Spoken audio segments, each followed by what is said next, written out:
In this city where social inequalities overlap like cracks in an old wall, every street corner, every glance exchanged between residents, seemed to perpetuate an invisibly but firmly established hierarchy. The city, divided between those who were born into opulence and those who fought every day for their place, bore the scars of its past. Traces of historical racism and discrimination were reflected in every aspect of daily life. Poor neighborhoods were portrayed as places to avoid, while rich neighborhoods shone in a dazzling light, drowned in clean facades and luxury cars. But behind this decor of wealth and sophistication, invisible cracks widened inequalities a little more every day, leaving indelible scars in the lives of those who were invisible in the eyes of society. Maya Bennett was not the type to let herself get down. The daughter of a modest family, she had learned from a young age to forge an independent character, to assert herself in a world which sometimes seemed to have more closed doors in store for her than opportunities. Every day, Maya worked tirelessly in a fancy restaurant, where she faced indifference and contempt from customers who barely looked at her, as if she were part of the furniture of the place rather than a person in her own right. However, she had never let these looks destabilize her. Maya knew she had a purpose. His dreams were far away, in a future where the invisible chains of discrimination would be nothing more than a bad memory. But for now, she put up with her position, choosing to ignore the daily suffering, waiting for the moment when her own worth would finally be recognized. That morning, however, this apparent calm was going to be shattered. Madame Laurent, a regular customer at the restaurant, was an imposing figure in high society. She embodied everything Maya fought against every day without knowing it. A white woman, rich and arrogant, whose presence was enough to change the atmosphere in the room. His icy gaze seemed to value everything around him as a commodity, including the humans who entered his field of vision. Maya found herself facing one of her highest expectations that morning, but nothing in her experience had prepared her for what the day would hold. When a delay in the delivery of Mrs. Lawrence's coffee occurred, the woman was already raising her eyebrows, ready to make herself heard. Maya, infinitely patient, approached to apologize, calmly explaining that a slight mishap in the kitchen had caused the delay. A simple explanation, but enough for Ms. Laurent to find fault with it. She made a scathing remark, but that was only the beginning. Maya, continuing her work, did not see what was going to happen. As she passed by Madame Laurent's table to clear things, she suddenly grabbed her pocket, her face tense. "My watch," she cried. "She's gone. You stole her." Maya froze. There was no reason to believe that this accusation was true. The priceless gold watch had not fallen off the table or been visible within reach. But Ms. Laurent, in her desperation to protect her image and social status, had found an ideal scapegoat. Was Maya, a black woman in this privileged environment, not the very embodiment of the person one could accuse without thinking? Maya tried to defend herself, but the situation quickly spiraled out of control. Mrs. Laurent, with the cold indifference of a person accustomed to getting what she wanted, shouted the unjustifiable, demanding that the police be called immediately. The young waitress, caught in a whirlwind of accusations, tried to respond, to rationalize, but it was already too late. The outcome was already decided in the minds of others. Suspicion, based on the color of Maya's skin, had already condemned her. The decision seemed obvious. A black woman in a luxury restaurant could only be a thief. When the police arrived, the head of the room, a timid man under pressure, refused to listen to Maya's version. He was more concerned about the restaurant's image than the truth. Ms. Lawrence's authority, her years spent in the city's posh salons, seemed to carry more weight than Maya's testimony. Maya was arrested without any evidence being provided, and the entire neighborhood was echoed by this news. The murmur of indignation was heard in the streets, but no real help arrived. No one dared to oppose the stature of Ms. Laurent, nor to question what they believed to be the evidence of a crime. They were all caught in the same system, one that wrote the truth through the prisms of skin color and appearance. But what these accusers didn't know was that Maya wasn't alone. Behind her stood David Leroy, her husband, a man whose name resonated in the most closed circles of power. Renowned lawyer, civil rights defender, and a pillar of the fight against racial injustice. But even more, David Leroy was a man deeply attached to family and his wife. And Maya, although underestimated by those who thought she was just a waitress, was not just anyone's wife. What we didn't know was that she carried within her the dignity and strength of a woman who would not allow this system to break her. David Leroy, although often absorbed by his work and his numerous responsibilities, was a man who could not stand injustice, especially when it affected his own family. When he received the call from Maya's lawyer, he had no doubts. His emotions intertwined with cold, calculated determination. The anger that boiled within him at the thought of his wife being humiliated and mistreated transformed into pragmatic energy. He immediately called his closest contacts and assembled a defense team ready to defend not only Maya, but also the principles he embodied: integrity and justice. When he arrived at the police station, the attitude of the police was already well established. Maya, handcuffed, sat in an interrogation room, surrounded by police officers who looked at her like a criminal of the worst kind. Their disdainful and condescending attitude reflected a preconceived certainty. A black woman in a luxury restaurant could only be a thief. Maya, calm and dignified, resisted the humiliation, but you could see in her eyes the pain of being treated like a subhuman, as if her dignity had no value in the eyes of those who should protect her. David entered the room, and as soon as he introduced himself, the atmosphere changed dramatically. He was not a lawyer like the others. David Leroy was a respected man, a brilliant lawyer, an emblematic figure of civil rights in the city. His name carried a weight, and his arrival in the room had all the effect of an explosion. The police captain, who did not know who he was facing, quickly changed his attitude, adopting a more respectful posture. But it wasn't just a matter of respect for the man he was. David Leroy was a man of power, a lawyer capable of reversing a situation, capable of shaking the foundations of the system which seemed so serene and invincible. In an instant, the dynamic changed.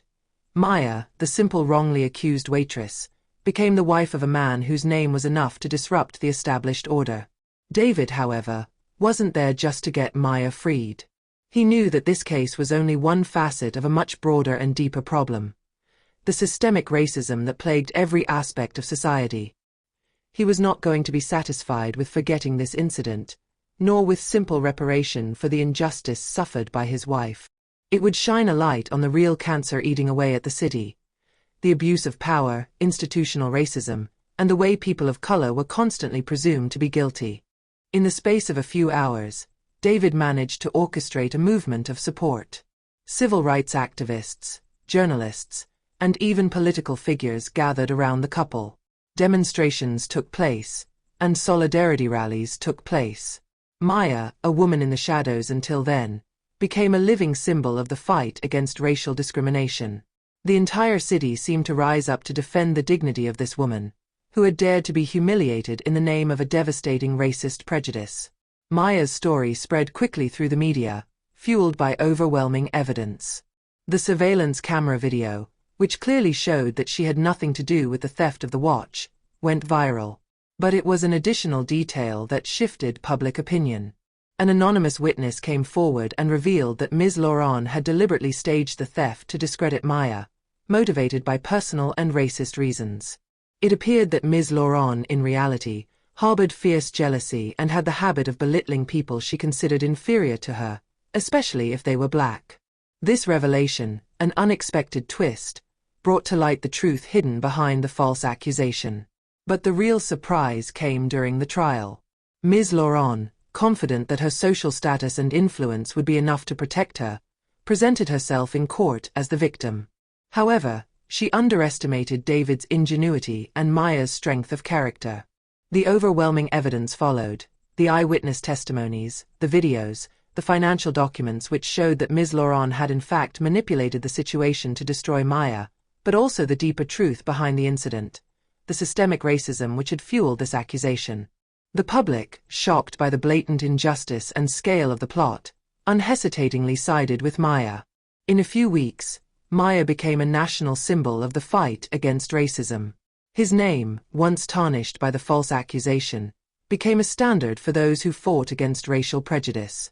David Leroy, much more than a lawyer, became a public hero, recognized not only for his ability to overturn injustices, but also for his unwavering determination to defend the oppressed.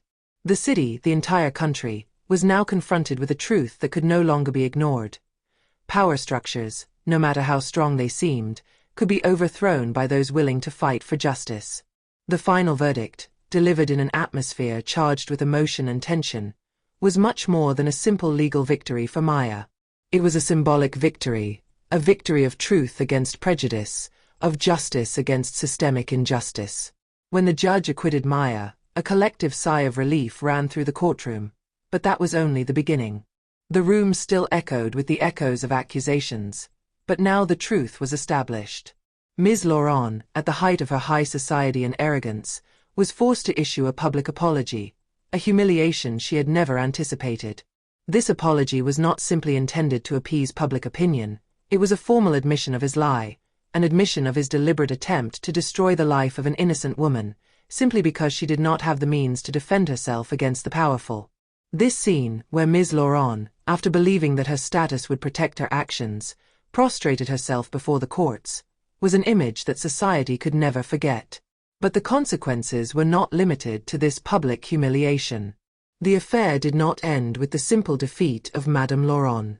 The collective shock it caused gave birth to a much larger movement. The verdict echoed far beyond the court walls and became a catalyst for far-reaching reforms in the justice system. Society, finally aware of the extent of racial inequalities and systemic biases that reigned in institutions, demanded accountability. Activist movements, lawyers, government officials, and even voices from the victims' community rose up to demand a re-evaluation of racial policies, particularly in the justice system. The government faced increasing pressure to reform discriminatory laws, educate law enforcement, and ensure that every citizen, regardless of skin color, was treated fairly under the law. The acquittal of Maya and the fall of Madame Laurent gave rise to a new era of reform, where the principles of social justice and reconciliation became national priorities. Discussions around systematic discrimination, long relegated to the background, became central. A vast training program on racial prejudice was established in schools, courts, and the police. Racist trials were examined with renewed attention, and independent commissions were created to combat abuses of power. This movement, born from injustice, radically transformed the social and political dynamics of an entire country. In this climate of renewal, Maya and David Leroy became emblematic figures of resistance against racial injustice. Their story, shared in media and books, crossed borders and crossed oceans, inspiring millions of people around the world. They were invited to conferences, to rallies, to debates where their words, strong and determined, shed new light on the racial injustices that still affected so many lives. Their relationship, marked by unwavering solidarity and deep love, became a model of resistance in the face of oppression. Maya, once the quiet shadow of her husband, finally stood up to claim her own place in this story. She no longer wanted to be seen simply as the wife of an influential man, but as a woman who had gone through the darkness of injustice and humiliation to emerge stronger, more resolute. Maya was a survivor, a warrior. She had suffered trials that could have broken many others, but she had stood with dignity, proud of her heritage and her truth. She was no longer the object of compassion, but a living example of courage and resilience. His name, Maya Bennett, was now remembered, not as the one who had been wrongly accused, but as the one who, against all odds, had proven that truth and justice will always triumph in the end. She became an icon of the fight for civil rights, a key figure in the fight for racial equality. Schools, streets, and even memorial statues were erected in his honor. What Maya had been through, what she had endured, could not be forgotten, because her resilience had redefined what it means to fight for your dignity in a world where so many try to break it. And so, from the chaos of injustice, a legend was born. A legend forged in the fire of oppression, but nourished by the love and struggle of a couple who, together, had not only confronted racism, but also changed the world around them.